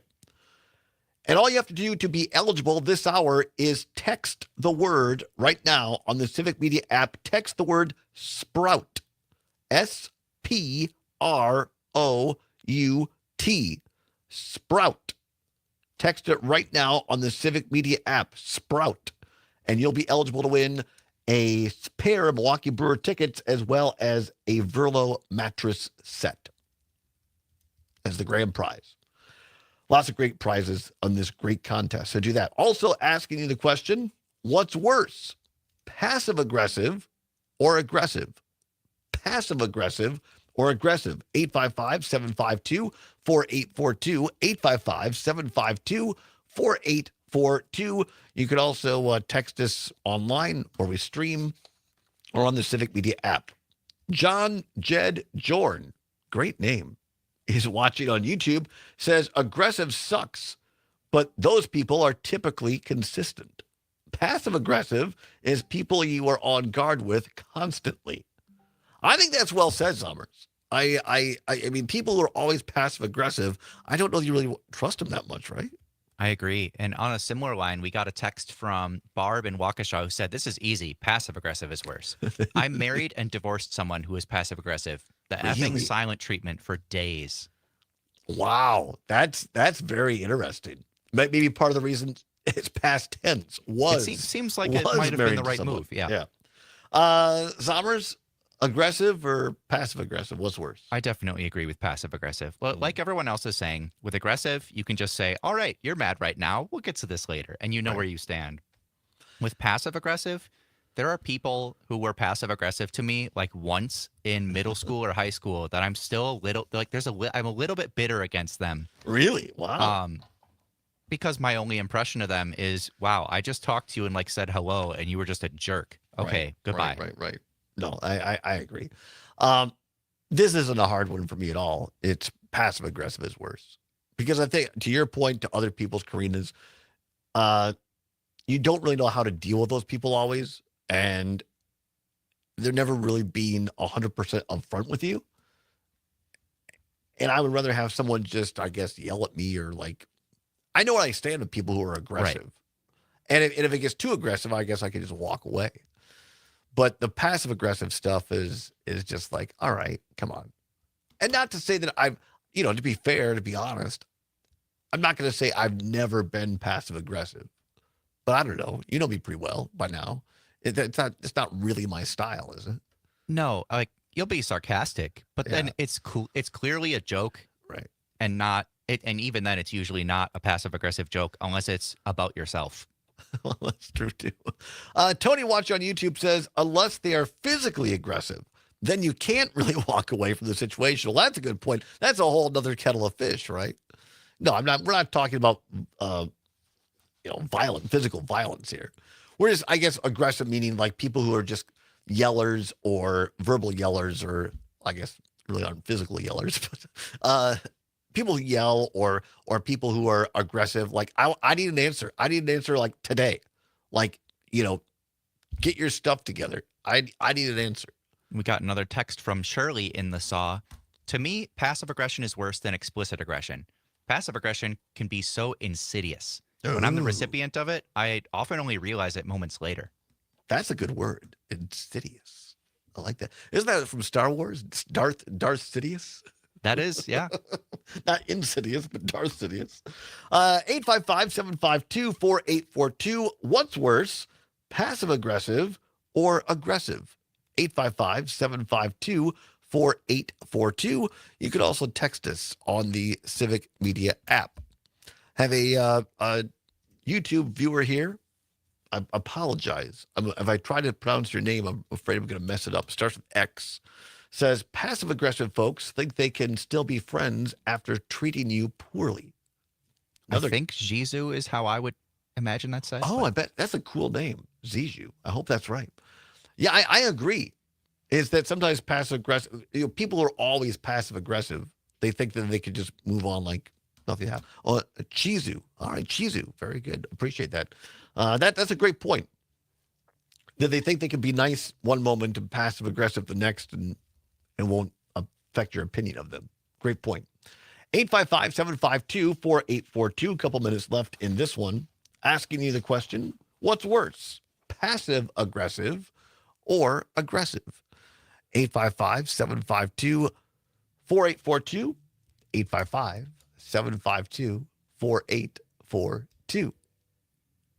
Really excited, by the way, for John Roach to be here. Been a while since he's been on the program. And I've said this before on the show, that get your favorite beverage. I don't know why, but I to be honest, I've never had a scotch with John. I've had a beer with John Roach, but never a scotch. But to me, John Roach is one of those guys that you sit next to a fire with a little bit of scotch or brandy or whatever you're drinking, and you just listen. Because his voice is just amazing. And the way he tells stories, not only is a great writer, not only is a great filmmaker, but it warms your soul. And he's talking about his great new project called A Road at Night. Very, very important film. And he's going to be here in just a couple of minutes. 855-752-4842. 855-752-4842. What's worse? Couple of minutes left. Going to try to sneak it in very quickly. Let's go to the phone lines and go to Milwaukee. Betsy in Milwaukee. Betsy, aggressive or passive aggressive? What's worse? I believe passive aggressive because they don't take responsibility for their actions. Yeah.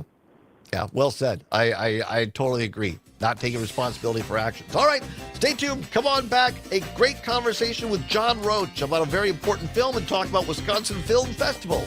You're listening to the Civic Media Radio Network.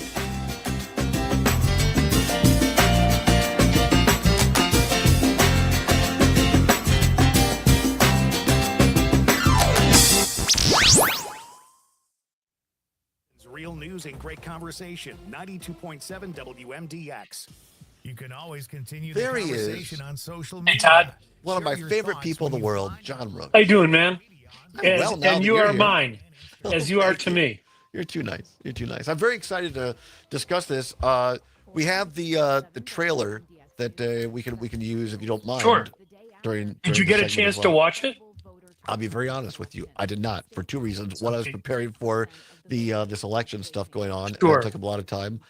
And I'll be because I know tangentially some of the people in this film, I was like, I really needed to just dedicate some time and sink this all in.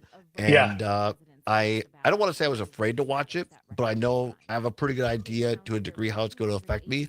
And I didn't want to do it injustice by just just watch it on my phone or whatever. Sure, no. nonchalantly.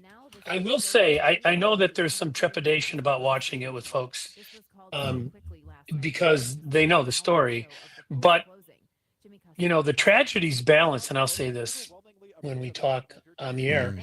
There's also love, compassion, forgiveness, and hope in abundance. And I've said all along, there's this quote by James Baldwin: life is tragic and therefore unutterably beautiful. And that holds true for this story. For all the terrible things that happened in the Moore family, there have been an abundance of beautiful things that have happened as the community put their arms around them. Yeah. I have tickets. I'm going on Oh, Sunday. good. And Oh, great. So I've just kind of decided I want to see it on the screen Oh, with great. people. No, and- I look and forward to I'm seeing gonna you see it there. Yeah, I can't wait. Great, I'll I'm, introduce you to my kids. Oh, that'd be awesome. That'd be cool. Yeah. Looking forward to it. So I'm going to. I did get to censor the. You got it? trailer, Okay, yeah. cool. Yeah, we had to censor out the shit for FCC. Oh, sure. But Zomer's being the great producer that he is, got that taken care of, so we can show the trailer. Way to go, Aaron.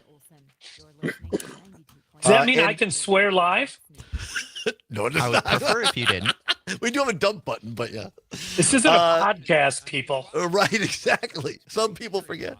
And there are tickets still available if they go to wifilmfest.org, correct? But we're getting close to filling the Barrymore, which is no mean feat. Wow. Good for you guys. That's amazing. Yeah. I'm excited for you. Thank you. Well, good. I have you on today, and then I got Kelly Call and Sean Hannish on tomorrow. Oh, So- sure. Yeah. Kelly's a great guy. I haven't met Yeah. Sean, but Kelly's a great guy. I was at the Beloit Film Festival when I think his thing's showing Friday, but I'm out of town, unfortunately. Okay, cool. I'm going to that one too. So I'm watching a lot of films this weekend. So I'll be Yeah. Pete Schwaba is also going to be in town this weekend Oh, for that's that. right, So yeah. you can see about having him on the show in person Friday or Monday. I think Monday we're going to try to have him on. Oh, Yeah, I before I did forget, Trigby Olson said to tell you hello. So hello from Trigby. Oh, great. Yeah, I was so happy that I pulled out Trigby Lee for him as the Secretary General. And he said that's who he's named after. But yeah, I met Pete on the WHA TV interview about the film festival as well. And it's like we were separated at birth because he's a Chicago guy, did some screenwriting. That's so cool. Yeah, Pete's just a great person. Yeah, he was a buff of my show, The Sports Writers, on TV. So he's a bit of a fanboy. That's great.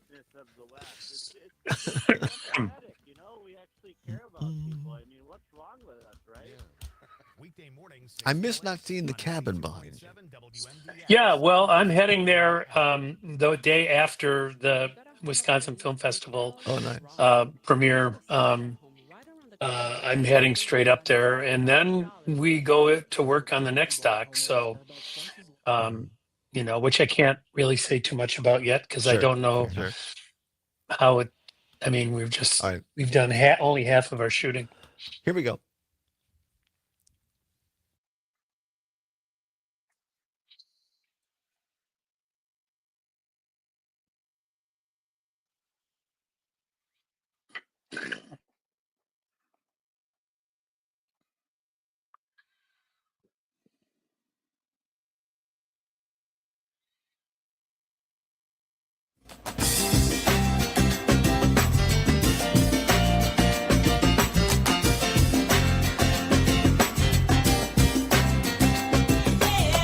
Pursuing truth wherever it may lead and having fun doing it. Welcome back to the Todd Allbaugh Show on the Civic Media Radio Network. 34 minutes now past the hour of 1 o'clock. Glad to have you along on a Wednesday, April 2nd, 2025.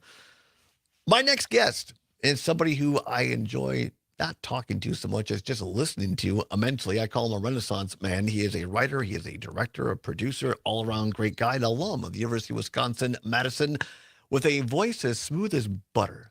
John Roach joins us from his home here in Madison. He has a great new documentary out called A Road at Night. You can see it this weekend as part of the Wisconsin Film Festival at the Barrymore Theater in Madison at 7 p.m. on Sunday. Tickets are going quickly, but they are still available. If you want yours, go to wifilmfest.org. wifilmfest.org. Be like me. I've already got mine. Looking forward to it. And Zomers will put that up on our show notes as well. John Roach, thanks for being here. Hey, Todd. You know, you hear a lot of my voice because I have a mouth like a torn pocket, as my dad used to say. You know, I have been accused by more than a few people of talking too much, but I always enjoy chatting with you. Oh, well, likewise. And just because you're a real guy, you know, you know a lot of people. You've done it all in the media and entertainment industry, but you're the quintessential Wisconsin guy. Just because you're so well grounded, in my opinion. And I am a Wisconsin guy. That's true. I know you are. Yes, and you remind me so much of somebody that we know mutually, and that is Bo Ryan, former Platteville, Milwaukee, and Wisconsin Madison head coach of basketball there. And you know, I got to know Bo pretty well over about 3.5 years where I covered him. And he was immensely popular and important in the basketball world. But you sat at a bar and you had a drink with him, or you were riding on a bus, and he was just as common as anybody else you meet at the grocery store anywhere in Wisconsin. Well, I know Bo well, and we're both Shanty Irish, so maybe that's the explanation. That could be. That could be. Let's go ahead. Well, no, go ahead. You go. I was just going to say, let's get right into it, because this is a very powerful. You've been on the show once before. You kind of alluded to this very important film, and now it's finally coming out. It's part of the Wisconsin Film Festival, as we said, this weekend, 7 p.m. on Sunday at the Barrymore. People can come see it, called A Road at Night. And for those that might not have heard a previous show, explain to folks what the premise of this documentary is and what inspired you to take this up as a subject in your work. Sure. So it's a documentary based on real life events and it was an event that happened to the Howard Moore family. Howard, Jen, Jaden, and Jarrell were on their way. Howard was a former University of Wisconsin basketball player and actively a UW coach when the event occurred in May of 2019. They got a little break, which is rare for college assistant coaches. You know, they have just a few brief windows during the year where they can grab some family time. And they got in their SUV, and went down to Chicago, visited Howard's parents, Howard Sr. and Trennis. And then instead of staying the night in Chicago, they thought they'd drive, leaving at around midnight, and get to Detroit at about 3-ish. Because they didn't want to mess with traffic in Chicago and Detroit, which is not an uncommon thing. But somewhere just outside of Ann Arbor at about 2:30 in the morning, the Moore SUV was hit head on by a drunk driver going the wrong way on what was effectively an interstate highway. And, you know, most Madison folks, Wisconsin folks know that Jen and Jaden were both killed. Howard was severely burned and then had subsequent additional complications, and is physically compromised now. And this is the story about what happened that night, how it happened. It's the story not just of the Moores, but 3 young women who went out for the evening with seemingly innocent motives, but unfortunately failed to make one good decision when they had multiple chances to do that during the evening. And unfortunately, the Moores paid the price for that. It's a tough topic, but it's also a piece that has a lot of love, a lot of compassion, forgiveness, no small amount of hope. And I've said all along, one of the taglines we used when I wrote the treatment for it originally was, when the worst of times bring out the best in people. And it really has been, I've been a witness to that, and it's absolutely remarkable. The bonds of teammates. Howard's teammates came from all over the country after the accident happened. They were somewhere in the hospital, were in the hospital room within an hour after the accident. And also, I just keep bringing up this quote from James Baldwin that really hit me right between the eyes as I was researching the doc. And there was a lot of research into it because there was a lot that was unknown about what occurred. But the James Baldwin quote is, life is tragic and therefore unutterably beautiful. Because the Moore family, even though life is still challenging, they've had a remarkable number of beautiful moments as the community tries to express its concern and compassion for the Moores in the wake of this event. You're a Badger alum, John Roach, and I am. Yes, and you know Coach Ryan very well. You're involved, or not involved, but you know these folks, that realm. What led you as a filmmaker to say this is something I want to do as a creator? Sure. Well, it's because of my two friends, Tim Valentine and George Hamill.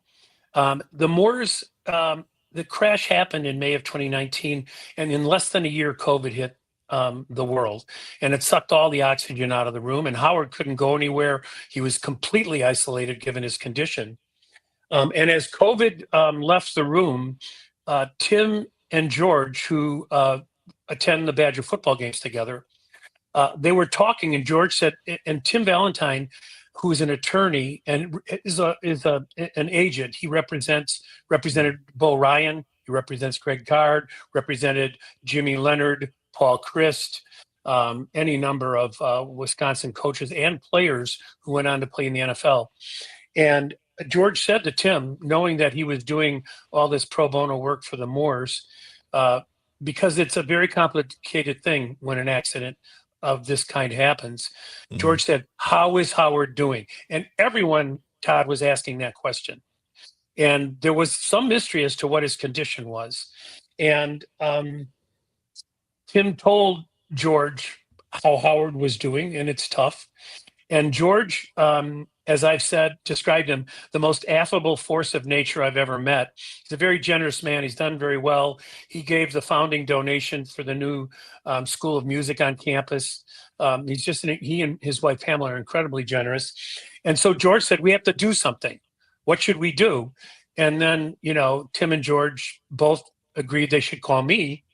And when I heard about it, they just wanted people to know what was going on with Howard. And I said, look, you guys, I don't think this is a 3-minute piece. This is a very tough, complicated story. I think it's more of a doc.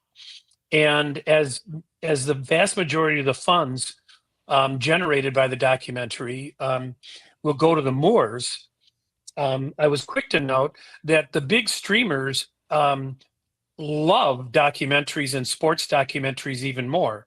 The big streamers gobble up content voraciously. And I said, this is a documentary that they would look at, that they would consider. And those rights fees, by the vast majority of them, would accrue to the Moore Family Trust. So, and if nothing else, publicize what's going on and let people know where they can go to help the Moores out, which is domore434.com.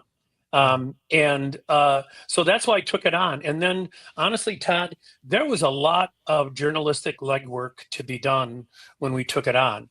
Not much was known about the actual accident. Not much was known about the young woman who hit them, who also perished in the crash. After we began the documentary, we found out there was a lawsuit against Mercedes-Benz. No mean feat. And I said, oh, well, great, because Germans make great villains. Sorry to all my German friends. Although it turns out we did not go into that because the lawsuit was not settled, and we did not want to do anything to upset that apple cart. Right. But there was just a lot that was unknown. And then, we interviewed Howard's teammates, Michael Finley, Tracy Webster, Andy Kilbride, Rashard Griffin, Chris Conger, and then we interviewed Bo Ryan, Stu Jackson, Greg Gard, Barry Alvarez, and then both Moore family relatives and also relatives of Jennifer Moore, who was a remarkable woman. she was she graduated from the University of Wisconsin School of Engineering. A woman of color in the School of Engineering in the early 90s. She was a rara avis, just a beautiful, energetic, lovely woman. And we interviewed her mother in Detroit. It was a tough one. But we also interviewed a lot of the players who were on teams for Wisconsin that Howard was an assistant coach for. So Frank Kaminsky, Nigel Hayes, John Lure, and also some guys at the end of the bench, Brett Valentine and Danny Fahey, because Howard spent a lot of time on the bench as an athlete at Wisconsin. He did not have a ton of playing minutes. But as Stan Van Gundy says in the documentary, Howard could be the best teammate I've ever seen. Wow. And pretty much everyone said that. And here's the thing, Todd. We interviewed all of Howard's teammates in the balcony of the field house. They played in the field house. They played before the Kohl Center. And that place is incredibly evocative for me as a townie who grew up going to watch games. I saw Pat Richter play basketball there. Wow. That's how old I am. And it was emotionally powerful for the guys, too. I mean, everyone struggled at one point or another in their interviews, Matt LePay and others. But, Howard had a great effect on the young athletes he coached as well. And he was on to Frank Kaminsky before anyone, that's some serious bragging rights. Yeah, it really is. So we tell the story, but honestly, it's not a basketball documentary. It's a story set. The stage upon which it is set is basketball, is big time college athletics, but it's a story about a family, and it's a story about three young women who didn't make good decisions. And we are witness to the cascade of awful events when people fail to be smart when they're drinking. Yeah. I'm looking forward to it because I love your work, everything you do. It's so well done, and I know you don't do anything half-assed. You're either going to do it really well or you're not going to do it at all. So I'm just looking forward, and I'll just tell, because I believe in being transparent on this show. John was very kind and sent me a link so I could watch this before this interview if I wanted to, which he didn't do to very many people. And a combination of two things: A, I was preparing for the election coverage last night, but to be 100% honest, I tangentially know some of the people in this, and I was afraid of I'm afraid of my reaction, but I was like, I really have to make time to sit down and really watch this. I can't do it casually. So I'd already bought tickets anyway to go on Sunday, but about a minute here before we go to break, we're going to come back and play the trailer, John. But you say, don't be afraid of this movie. No. It's, in a strange way, it's life affirming. There's plenty of hope and inspiration and courage and compassion and forgiveness. You find out who people are when they're tested. And it's very interesting to me, doing the documentary, how all of these people reacted to the events, including the Moore family, including Howard's mother and father, and Howard's brother, Darnell, and Vera Barn, Jennifer's mother. There is wisdom and there is beauty. Yeah. Filmmaker John Roach is our guest. His new film documentary called A Road at Night. It is at the Barrymore Theater this weekend at 7 p.m. Come back and play a trailer, chat more. John, it's the Allbaugh Show on the Civic Media Radio Network.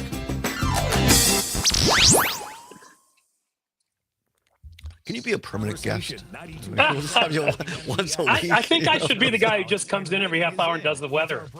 No.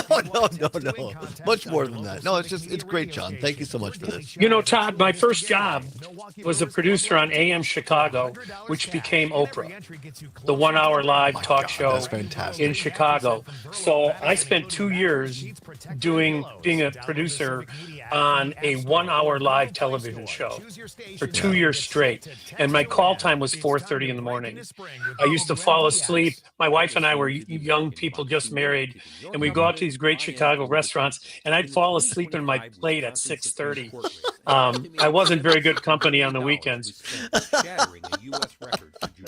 That's fantastic. But you learn a lot producing interviews, you know, and I do have a passion for this project. But, you know, your reticence, my wife said to me, you know, honey, some people can't watch this, you know, but, you know, we had a private screening at Union South, and a guy came up to me who was a friend of Howard's, and he just said, I just called my wife and told her I loved her. Wow. You know, wow. I walked. What a great you know, reaction. I was tearing up, and I went outside, called my wife, told her I loved her, and now I'm going to have a drink. Which there's some irony in that too. Right. Yeah. Yeah, there is. Wow. 30 seconds. All right. Thank you, Aaron. Some of the most gerrymandered in the country.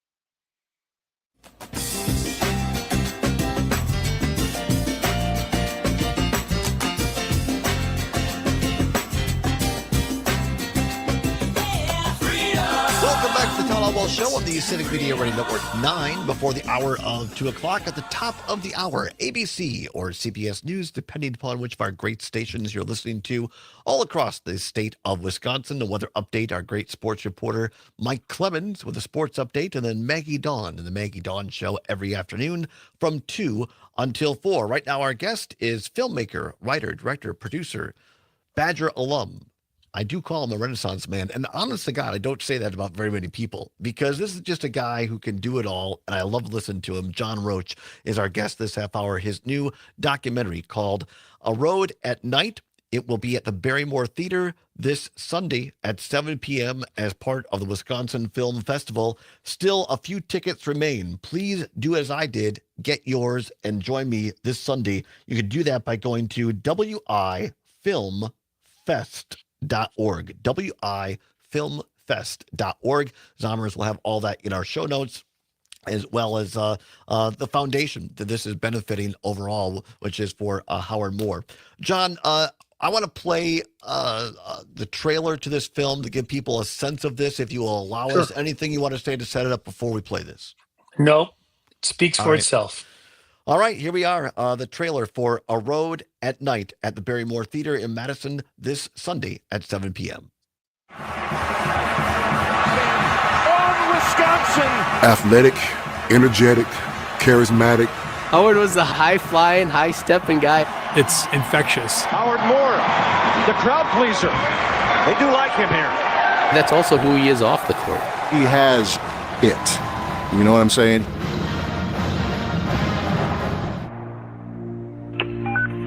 911, what's your emergency? All he remembers seeing was headlights right in his face. About 2 o'clock in the morning or something like that, we get a call. I hope no one ever receive a call like that. It's like a knife just piercing down in my soul. You have just learned that it was a family of 4 that was hit by a head-on driver going the wrong way. Those who know the Moore family are devastated. Here I am, just heartbroken for him, and you could still feel like the positive energy coming off the guy. And I just hugged him. The only way I knew how to handle that at that time was just to be there for my brother. I get really, angry and emotional about how this incredible person has been dealt this hand. You can recover from losing a job, or you can recover from losing money, but you ain't gonna recover from losing your faith now. I still can't wait for the day when you can come back to Kohl Center for a game, and you can get 17,000 people He's a fighter, and he always will be.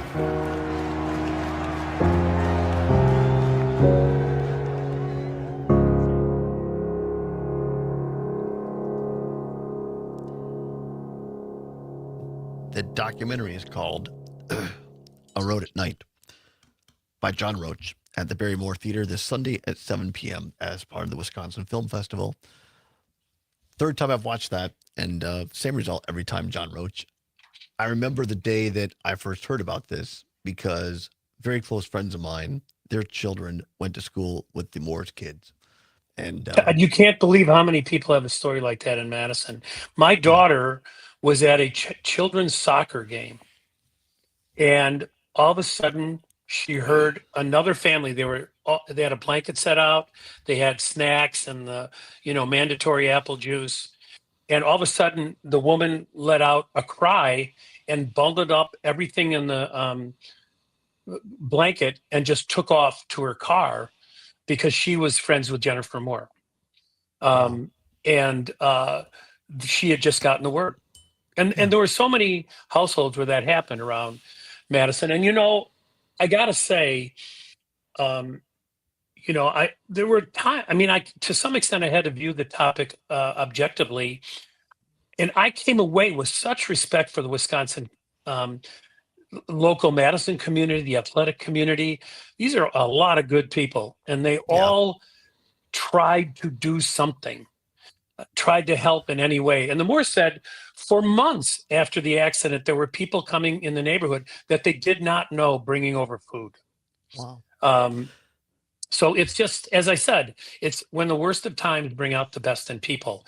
And it is a very tough topic. And look, life is tough. Not every story has a happy ending. But in the midst of all of that, there are just remarkably beautiful things. And my wife said, honey, some people are going to they can't bring themselves to watch it, and I said, well, I understand that. But then she watched it. She said, well, yeah, there is a lot of beautiful stuff and there's hope.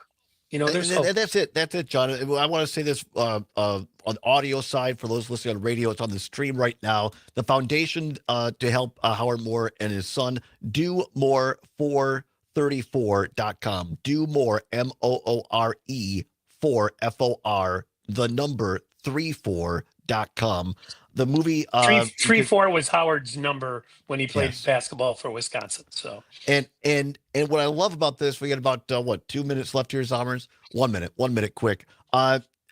John, yes or no?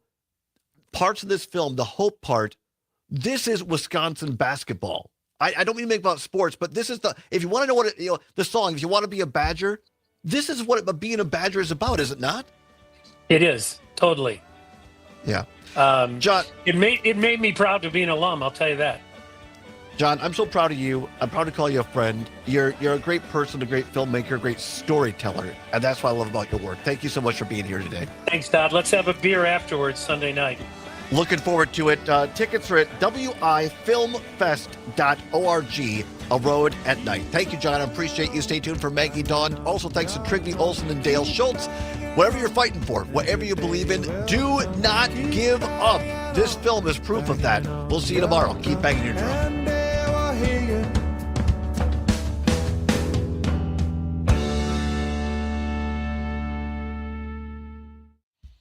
Are we off air? We're off air. Stream is still going. Yeah. I will end this stream.